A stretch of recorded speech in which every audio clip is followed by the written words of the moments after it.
Bunga di Batu Cadas. Audiobook oleh Novel Silat. Jilid 7 Part 5. Dengan langkah yang tetap ketiganya pun kemudian berjalan semakin lama semakin jauh, menyusup di bawah bayangan dedaunan yang tumbuh di sebelah menyebelah jalan. Ketika ketiga anak-anak muda itu telah hilang di balik kelokan jalan, maka Kiai Danatirta pun menarik nafas dalam-dalam. Di dalam hatinya ia bergumam, anak yang keras hati, sekeras hati ibunya. Mudah-mudahan ia tidak memilih jalan yang sesat seperti jalan yang dilalui ibunya itu, sehingga yang terjadi adalah sebuah malapetaka. Namun seperti yang pernah terjadi, dada Kiai Danatirta menjadi berdebar-debar jika ia mengenangkan dua orang anak muda yang tinggal bersama di padepokannya. Dua anak muda yang memiliki sifat yang berbeda justru karena atas tempat mereka berpijak pun berbeda pula. Tetapi kedua-duanya memiliki kelebihan mereka masing-masing di samping kelemahan yang wajar terdapat pada setiap orang. Mudah-mudahan tidak akan pernah timbul persoalan di antara mereka bertiga justru karena salah seorang dari mereka adalah seorang gadis, gumam Kiai Danatirta di dalam hatinya.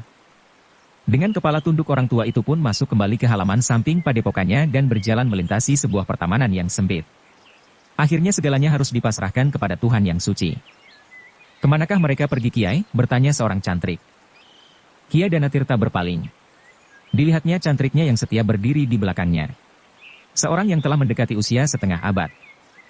Oh, sahut Kiai Danatirta, mereka pergi melihat-lihat daerah di luar padepokan ini. Mereka harus mempunyai gambaran tentang kehidupan di alam yang luas. Bukan selalu hidup dan melihat kehidupan yang sempit di padepokan ini saja. Cantrik itu mengangguk-angguk. Katanya kemudian, memang pengalaman itu sangat perlu.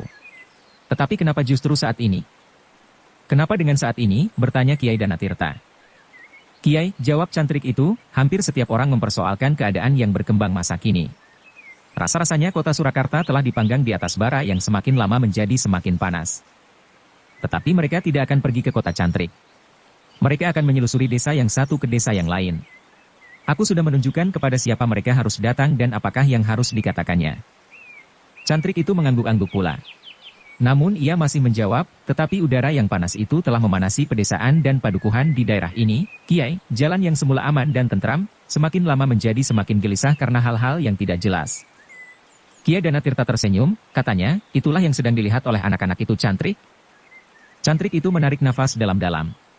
Katanya, sebenarnya hal itu terlampau berbahaya bagi mereka Kiai. Mereka masih terlampau muda dan belum berpengalaman. Sambil menepuk bahu cantrik itu, Kiai Danatirta berkata, terima kasih cantrik. Kau sangat memperhatikan mereka. Mudah-mudahan mereka selamat. Tetapi sekali-sekali mereka memang harus berlatih menjelajahi daerah ini. Mengenal lingkungan di sekitarnya dan menghayati perjalanan yang kadang-kadang sulit. Cantrik itu masih mengangguk-angguk. Nah, kembalilah kepada pekerjaanmu. Aku pun akan pergi ke sawah. Karena kedua anak-anakku itu tidak ada di rumah, akulah yang harus membuka pematang untuk mendapatkan air. Bukankah aku dapat juga pergi Kiai? Kau mempunyai tugasmu sendiri. Cantrik itu pun kemudian pergi ke belakang. Digapainya kapaknya dan ia pun melanjutkan kerjanya, membelah kayu bakar. Dalam pada itu, ketiga anak muda dari padepokan Jati Aking itu pun telah melintasi parit dan turun ke jalan yang lebih besar.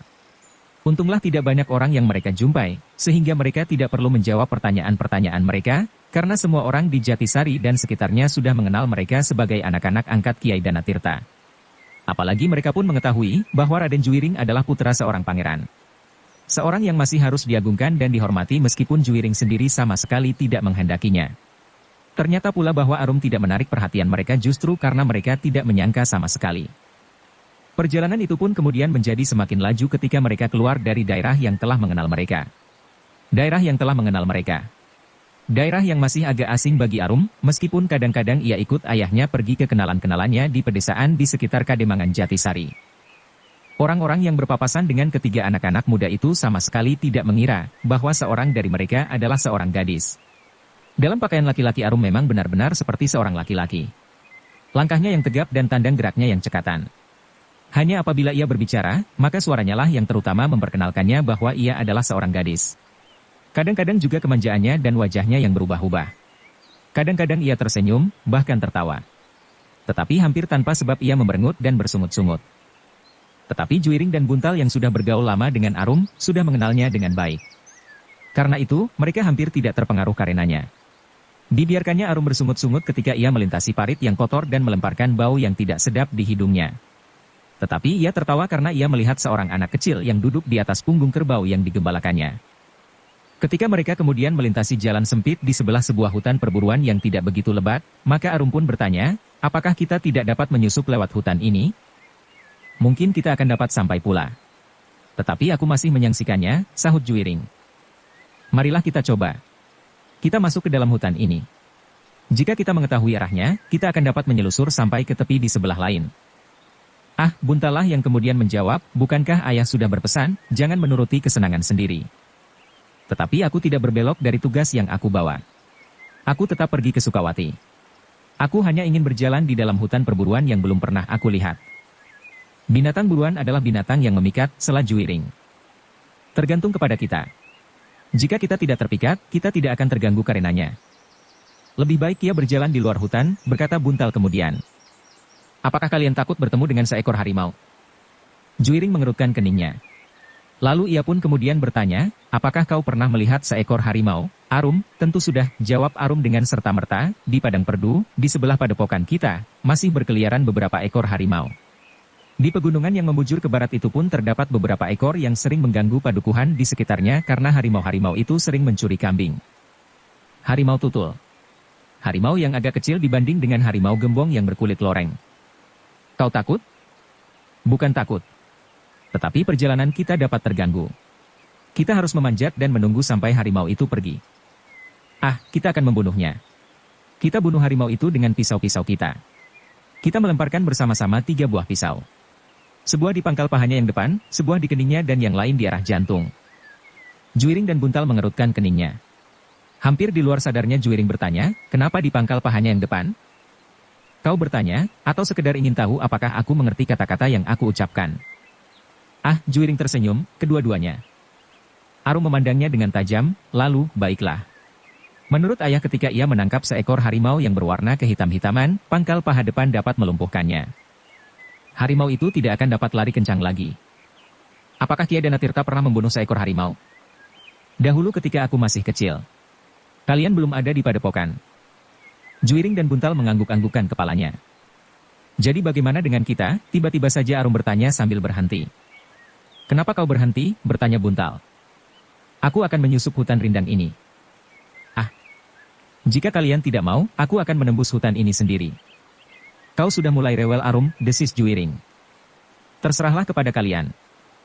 Kedua anak muda itu saling berpandangan sejenak. Tetapi mereka sadar bahwa Arum memang keras kepala.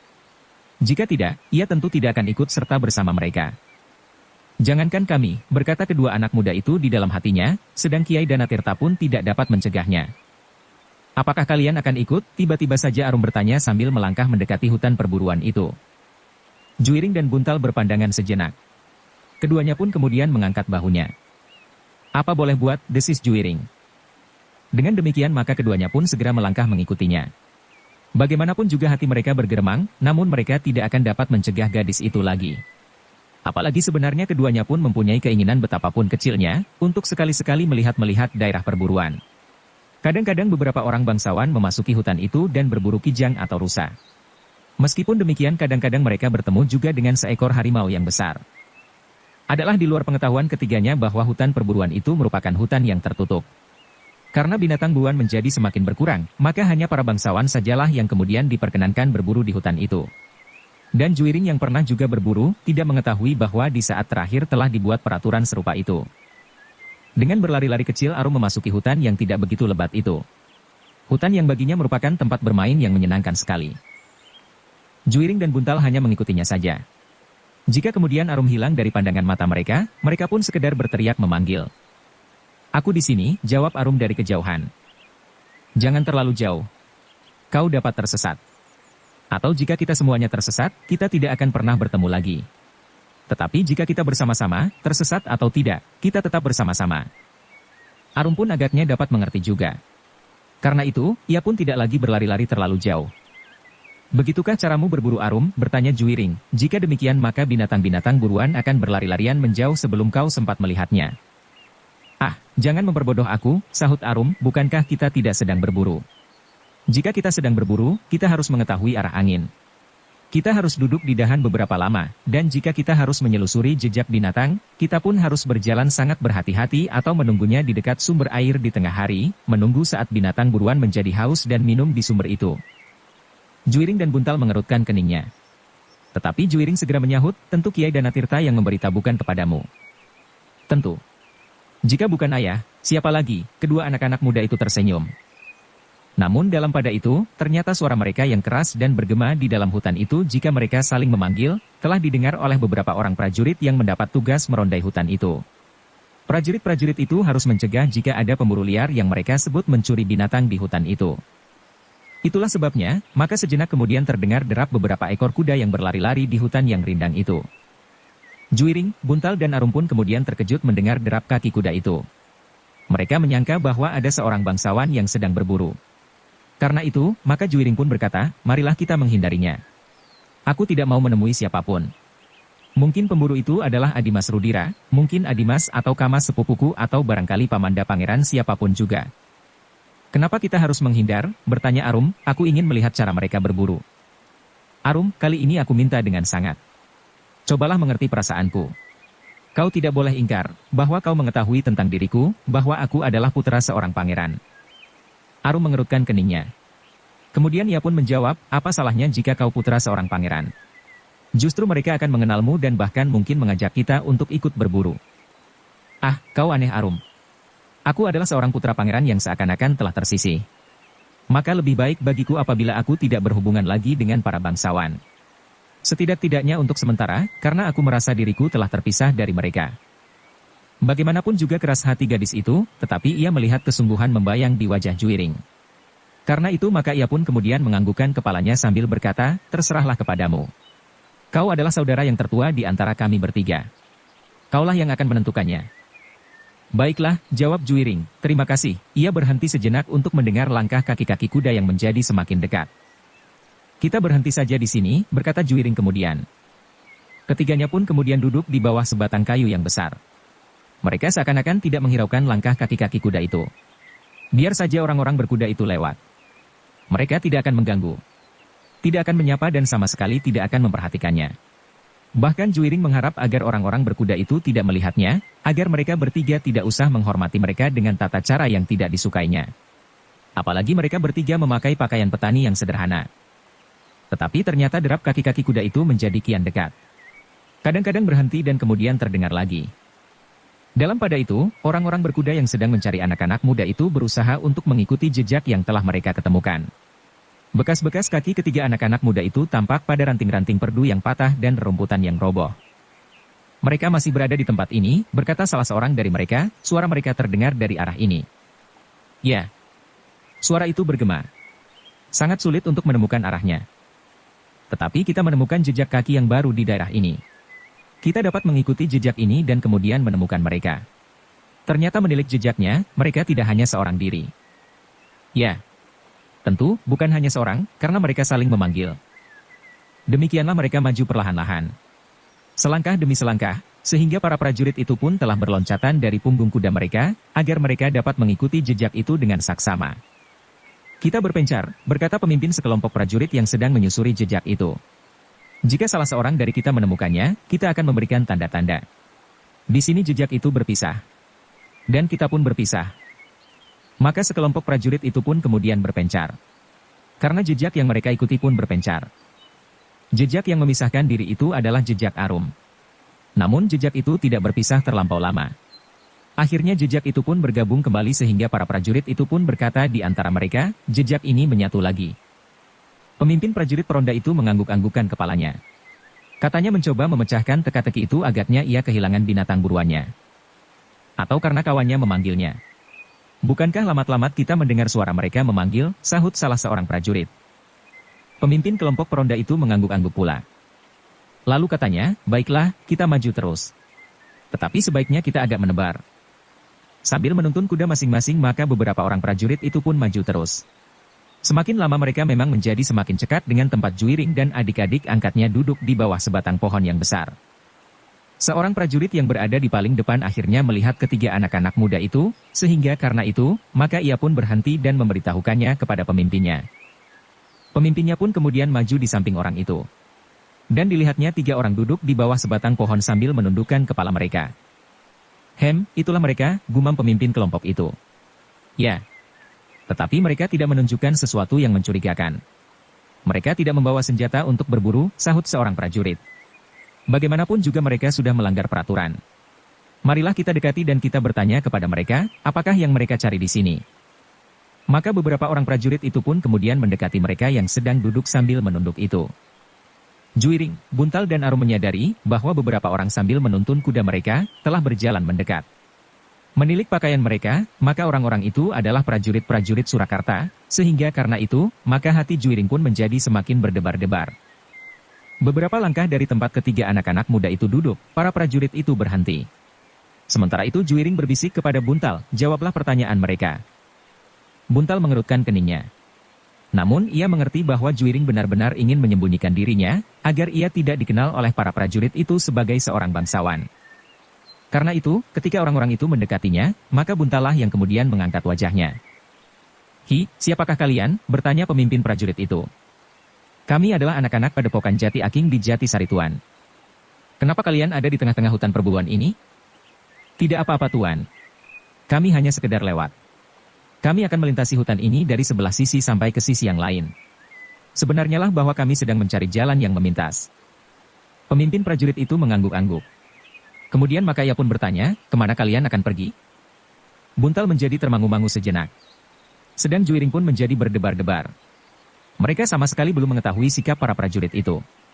Apakah mereka termasuk orang yang berpihak kepada orang-orang asing itu dan membenci Pangeran Mangkubumi atau sebaliknya, mereka adalah orang-orang yang bersikap memusuhi Kumpeni dan sependapat dengan Pangeran Mangkubumi. Karena itu Buntal tidak segera menjawab.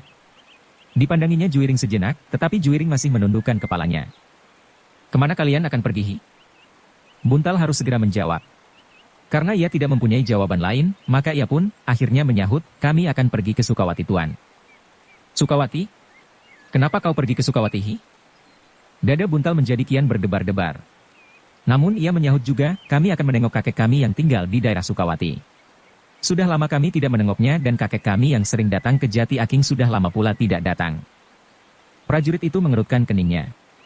Meskipun ia sudah lama berada dan menjadi prajurit Surakarta, tetapi ia tidak mengetahui siapakah yang disebut penghuni-penghuni Jati Aking di Jatisari, karena tugasnya yang berpindah-pindah. Karena itu nama-nama tempat itu sama sekali tidak menarik perhatiannya. "Hi, kenapa kalian lewat hutan tertutup ini?" bertanya prajurit itu lebih lanjut. Buntal terkejut mendengar pertanyaan itu, apalagi Juiring. Namun Juiring masih saja menundukkan kepalanya meskipun ia ingin bertanya beberapa hal kepada prajurit itu. Untunglah bahwa Buntal pun bertanya pula kepada prajurit itu, "Tetapi bukankah hutan ini hutan perburuan?" "Menurut pendengaranku hutan ini terbuka bagi siapapun juga yang ingin berburu binatang." "Sekarang tidak lagi. Hutan ini hanya diperuntukkan bagi para bangsawan." "Oh, kami tidak mengerti Tuan. Kami mohon maaf. Kami akan segera keluar dari hutan ini. Kami berani memasuki hutan ini karena kami mengira bahwa hutan ini masih bukan hutan tertutup." "Apa, begitu saja minta maaf dan akan pergi meninggalkan hutan ini?" bertanya prajurit itu. Buntal mengerutkan keningnya. "Kau sudah berbuat kesalahan. Di dalam keadaan yang panas ini, kami tidak dapat berbuat terlalu baik terhadap siapapun. Dan aku tidak yakin jika kalian adalah anak-anak muda yang sekedar tidak mengetahui bahwa hutan ini adalah hutan tertutup." "Tuan," berkata Buntal, "kami adalah anak-anak padepokan. Kami sama sekali tidak mengetahui perkembangan keadaan. Kami tidak tahu apakah yang sedang terjadi saat ini dan kami pun tidak tahu bahwa hutan ini adalah hutan larangan. Sehari-hari kami bergulat saja dengan padepokan kami. Sawah dan ladang dan sedikit olah kajiwan. Aku tidak peduli. Kalian telah melanggar peraturan. Karena itu kalian harus ditangkap." Dada Buntal menjadi semakin berdebar-debar. Demikian juga agaknya Juiring dan Arum. Arum merasa bahwa ialah yang telah menjerumuskan mereka bertiga dalam persoalan yang tidak mereka sangka-sangka. Tetapi seperti pesan yang diterimanya, bahwa sebaiknya ia tidak berbicara kepada orang lain sehingga tidak segera menimbulkan kecurigaan. Setidak-tidaknya mereka pasti akan bertanya, kenapa berpakaian seperti seorang laki-laki. "Tuan," berkata Buntal kemudian, "kami mohon maaf yang sebesar-besarnya Tuan. Kami benar-benar tidak mengerti bahwa hutan ini sekarang menjadi hutan tertutup. Menurut pengetahuan kami, hutan ini adalah hutan yang terbuka karena kami pernah juga melihat orang-orang berburu di hutan ini beberapa saat lampau tanpa kami sengaja, ketika kami dalam perjalanan seperti sekarang ini." "Omong kosong," bentak prajurit itu, "ikut kami." Buntal menjadi bingung. Karena itu, maka digamitnya Juiring yang masih menunduk memeluk lututnya. "Jangan membantah perintah kami. Jika di dalam pemeriksaan selanjutnya kalian tidak bersalah, kalian akan kami lepaskan. Apakah kami akan dibawa ke Surakarta? Bertanya Buntal. Tidak. Kalian akan kami bawa ke induk penjagaan hutan ini. Mereka, pemimpin kami yang lebih tinggi, akan menentukan apakah kalian boleh pergi atau tidak. Buntal menjadi termangu sejenak. Jika mereka dibawa pergi ke induk penjagaan hutan ini, dan para prajurit menemukan senjata di dalam tubuh mereka, maka hal itu pasti akan menjadi persoalan yang berkepanjangan. Apalagi di saat-saat seperti sekarang, saat Surakarta dipanggang di atas bara api ketidakpastian. Setiap orang tidak mengerti dengan pasti apa yang sebaiknya dilakukan selain mereka yang sudah bersikap. Karena itu, untuk menemui pemimpin prajurit yang bertugas di hutan perburuan itu pun Buntal menjadi ragu-ragu. Jika para prajurit menjadi curiga dengan senjata-senjata mereka, dengan pisau-pisau yang terselip pada ikat pinggang di bawah baju mereka, maka akan dapat timbul salah paham dengan para prajurit itu. Cepat, prajurit itu membentaknya, berdiri dan berjalan ke induk penjagaan itu. Jika kalian memang merasa tidak bersalah, maka kalian tentu tidak akan berkeberatan. Tetapi jika kalian menolak, kami akan memaksa dengan kekerasan karena itu berarti bahwa kalian memang bersalah. Debar di dada Buntal menjadi semakin keras, sekali-sekali dipandanginya prajurit-prajurit yang berdiri di sekitarnya dengan sudut matanya, seakan-akan Buntal ingin menjajaki kemampuan para prajurit itu. Namun demikian ia masih sempat juga berpikir, bahwa akibatnya jika ia menolak akan berkepanjangan juga, karena ia sudah terlanjur berterus terang bahwa ia adalah penghuni padepokan Jati Aking di Jatisari. Selagi Buntal kebingungan, maka sambil menundukkan kepalanya Juiring berkata, kita pergi bersama mereka. Buntal termangu-mangu sejenak.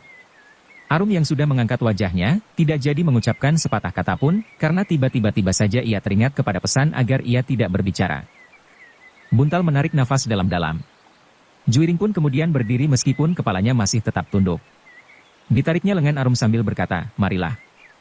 Arum dan Buntal masih tampak ragu-ragu. Tetapi mereka pun kemudian mengangguk pula. Marilah, berkata Buntal kepada prajurit itu. Jangan berbuat sesuatu yang dapat membuat kalian menyesal, perintah pemimpin prajurit itu. Ketiga anak-anak muda itu tidak menjawab. Ikutlah aku, perintah prajurit itu kemudian baik ke atas punggung kuda masing-masing. Buntal, Juiring dan Arum pun kemudian berjalan di belakangnya. Tetapi agaknya prajurit itu tidak mau melelahkan kakinya untuk berjalan. Ketika ketiga anak-anak muda itu sudah mengikutinya, maka ia pun kemudian meloncat ke atas punggung kudanya. Para prajurit yang lain mengikuti di belakang ketiga anak muda dari Jati Aking itu. Tetapi mereka pun segera berloncatan ke atas punggung kuda masing-masing. Buntal memandang para prajurit itu dengan hati yang bergejolak. Namun ketika ia sadar, bahwa ia bersama kedua saudara angkatnya itu berpakaian seperti seorang petani yang sederhana, maka ia pun mencoba untuk menenangkan perasaannya. Betapa rendahnya martabat seorang petani, tetapi sikap itu adalah sikap yang deksura, berkata Buntal di dalam hatinya. Namun ia masih juga berjalan terus bersama kedua saudara angkatnya mengikuti prajurit yang berkuda di hadapan mereka. Kadang-kadang mereka harus berlari-lari kecil dan bahkan berloncatan jika mereka sampai di bawah sebatang pohon tua dengan dahan-dahannya yang berpatahan. Dalam pada itu selama mereka berjalan, Buntal sempat bertanya kepada Juiring, bagaimanakah jika mereka menemukan senjata-senjata kita? Biarlah kita mengatakannya, bahwa senjata-senjata itu sekedar untuk menjaga diri. Tetapi senjata-senjata kami bukannya senjata yang biasa dipergunakan oleh orang kebanyakan. Mereka tentu akan bertanya terus-menerus tentang senjata-senjata kita yang pasti mereka anggap aneh.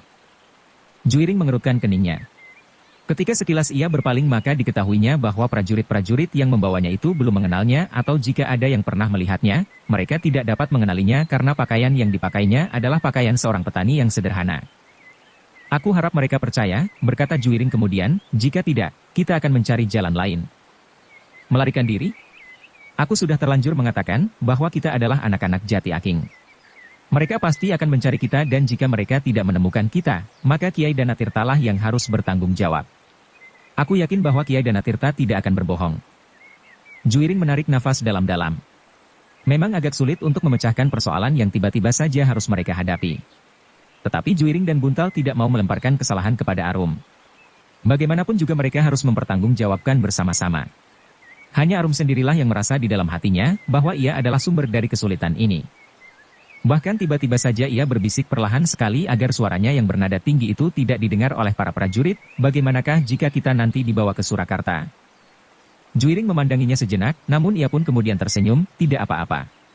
Bukankah sekali-sekali kau ingin juga bertamasya ke Surakarta? Ah kau, Arum bersungut-sungut. Namun sebelum ia meneruskan kata-katanya, Juiring menyahut, bukan maksudku.